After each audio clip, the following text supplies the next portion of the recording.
So this is the first time I'm doing this with the Quad Cortex. So now let's go ahead and talk about the MIDI aspect of this and why you should be programming your stuff with MIDI.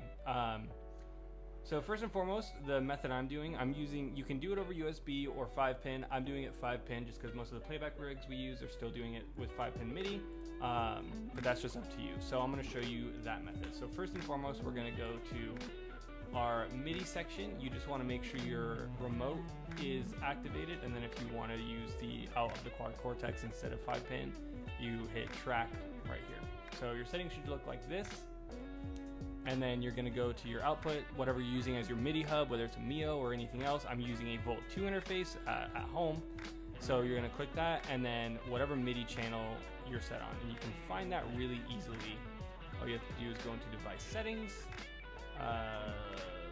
find it, MIDI settings, and click all these enabled, and then just see what channel your Quad Cortex is on, and then make sure that's just corresponding correctly over here. So after that, you're basically just going to create a blank MIDI clip.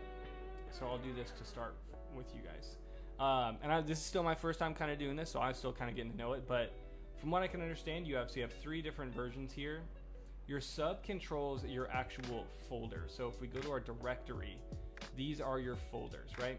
So factory presets is 1, my presets, that's going to be 2, and so on and so forth. So we want sub to be 2.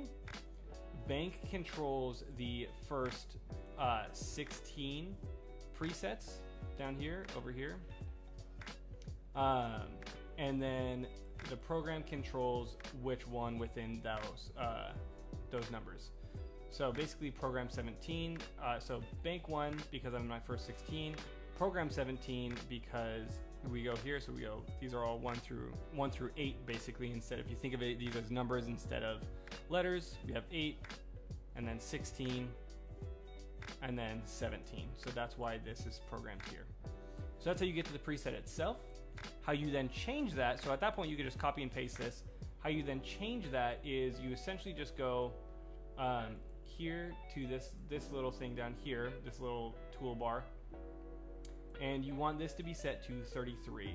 So LSB for CC11 expression controller. And if you look here, like I said, I've already got this automated, but I'll just go back here. So 0 is preset scene A. So if I go here, so I'll just show you. So we'll go back to our preset, and I'll go to scene C. Then we cue this,